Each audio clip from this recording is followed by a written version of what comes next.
Have you ever stopped in the middle of a conversation and wondered who's actually talking?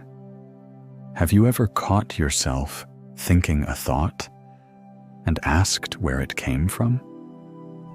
What if I told you that the you think you know, the narrator in your head, the decision maker, the one who feels like the center of your world, isn't really there at all?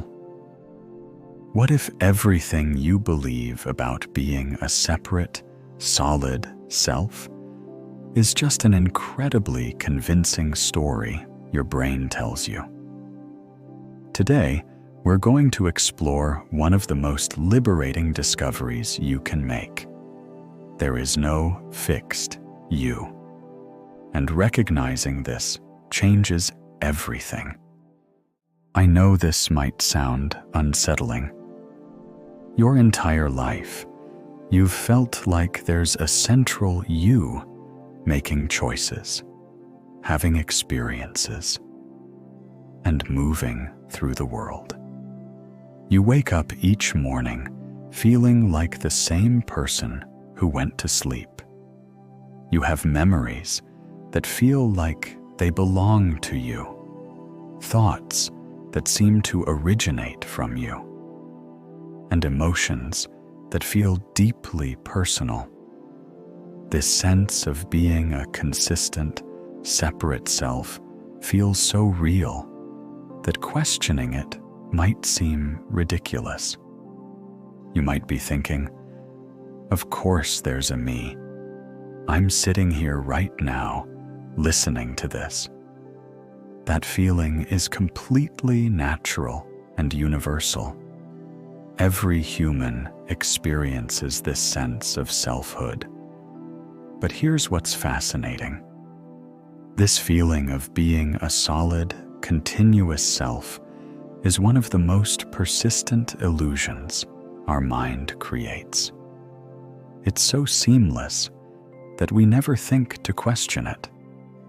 We go through life assuming this narrator in our head, this feeling of me-ness, is who we really are.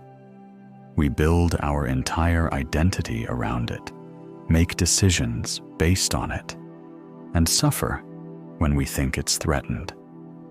But what if this whole foundation is built on something that doesn't actually exist the way we think it does? Let me show you what I mean. Right now, try to find the you that's listening to these words. Look for the listener, the thinker, the experiencer. Where exactly is this you located? Is it behind your eyes? In your chest? Somewhere in your head? When you really look, you'll notice something strange. You can find thoughts, but no thinker. You can find sensations, but no central experiencer. You can find awareness itself, but no solid you that's aware. There's just experiencing happening, without a central controller orchestrating it all. Think about it this way. When you're completely absorbed in something, maybe reading a great book, having an amazing conversation, or lost in music, where is the you in those moments? It disappears entirely. There's just pure experience flowing without a narrator commenting on it. This isn't unusual. It's actually your most natural state. The you only seems to appear when your mind creates stories about experiences. It's like your brain's way of organizing the constant stream of thoughts, sensations, and perceptions into a coherent narrative. But this narrator isn't a real entity. It's more like a movie character your mind has invented to make sense of the chaos of experience. Scientists are beginning to understand this too. Neuroscience shows us that there's no single location in the brain where a self resides. Instead, the sense of self emerges from various brain networks working together, creating an ongoing story of continuity and identity. But the storyteller itself? It's nowhere to be found. This isn't a problem to be solved. It's actually the most natural thing in the world. You've been living without a fixed self your entire life. You just didn't realize it. And here's where it gets really interesting. Once you see through this illusion of the separate self, something profound happens to your relationship with suffering, anxiety, and that constant mental chatter. But we'll get to that in just a moment. Most of your psychological suffering comes from defending and maintaining this illusory self. Think about your worst moments of anxiety, anger, or sadness. They usually involve some threat to your sense of identity. Someone criticized you. Things didn't go the way you wanted, or you feel like you're not measuring up. But what if there's no solid you to be threatened? What if these experiences are just thoughts and feelings arising and passing away in awareness, without a central victim or hero? This changes everything. Your mind creates the sense of self through constant comparison, judgment, and storytelling. It's always asking, how am I doing? What do others think of me? Am I succeeding or failing? But these questions assume there's a stable me to evaluate. When you look closely, you realize these are just thoughts appearing in awareness. They don't belong to anyone in particular. This is why meditation and mindfulness practices often lead to such profound peace. They're not just relaxation techniques. They're invitations to see through the illusion of the separate self. When you sit quietly and observe your thoughts without getting caught up in them, you start to notice that thoughts think themselves. They arise spontaneously from nowhere and dissolve back into awareness. The same is true for emotions. Anger, sadness, joy. They're not your emotions in the sense of belonging to a central self. They're experiences arising in the field of awareness that you are. This doesn't make them less real or meaningful. It actually makes them more vivid and immediate, because you're not filtering them through the story of me. Consider your memories. You probably feel like they belong to you, proving your continuity over time. But memories are just present moment experiences, thoughts and images arising right now. The person who lived those experiences was a different collection of thoughts, sensations, and awareness than what's here now. You're not the same person who went to sleep last night, let alone the child in your earliest memories. This isn't nihilistic or depressing. It's incredibly freeing.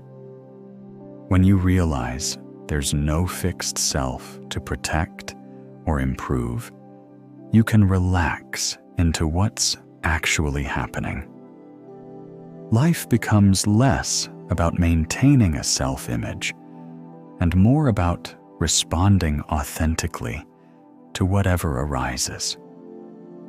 You stop taking things so personally because you realize there's no solid person to take them personally. Here's a simple practice you can try right now to taste this freedom. For the next few minutes, instead of thinking, "I'm walking" or "I'm breathing," simply notice, "Walking is happening," or "Breathing is occurring." Remove the sense of a doer and just observe the pure activity. When thoughts arise, instead of claiming them as "my thoughts," notice thinking is happening.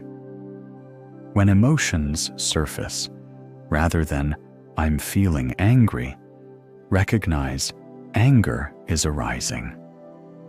This subtle shift in language reflects a profound shift in perspective. Throughout your day, catch yourself when you're defending or promoting the story of you. Notice when you get caught up in what others think of you, or when you're worried about your future, or replaying your past mistakes. In these moments, gently ask, who is having this experience?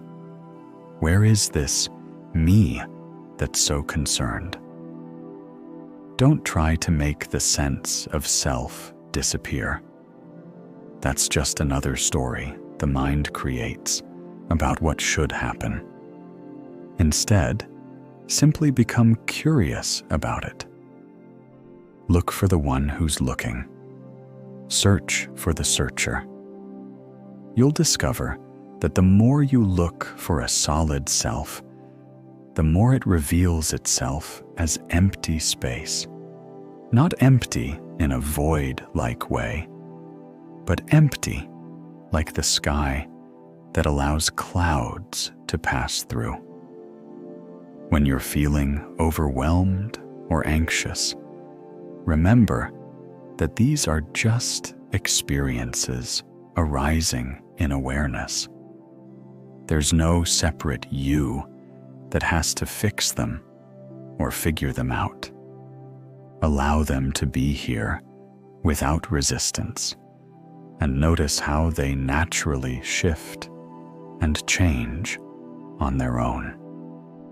This practice isn't about achieving some special state or becoming enlightened. It's about recognizing what's already true. You are the awareness in which all experiences arise and pass away, not a separate entity having experiences. This recognition takes time to integrate, and that's perfectly natural. You've spent years believing in the story of the separate self, so it makes sense that seeing through it happens gradually. Some moments, you'll feel the freedom of recognizing your true nature as open awareness. Other moments, you'll get caught back up in the drama of the personal story. Both are fine. What matters is that you've started to question the assumption that seemed most obvious, that there's a solid you at the center of experience. This questioning itself is a profound shift. You're beginning to see that you're not a small, separate person struggling through life, but the very awareness in which life unfolds. Be patient with this process. Every moment of recognition, however brief, plants a seed of understanding that will naturally grow. You don't have to force anything or achieve some perfect state of no self. Simply remain curious and open to what's actually here. The journey of awakening to your true nature as awareness itself is the most intimate and transformative exploration you can undertake. It's not about losing yourself. It's about finding what you really are beneath all the stories and identities. If this resonates with you, I invite you to explore more content on this channel, where we dive deeper into consciousness, awakening, and the peace that comes from seeing through the illusion of separation. Subscribe to join our community of seekers, and let me know in the comments what you discovered when you looked for the you who's listening to these words.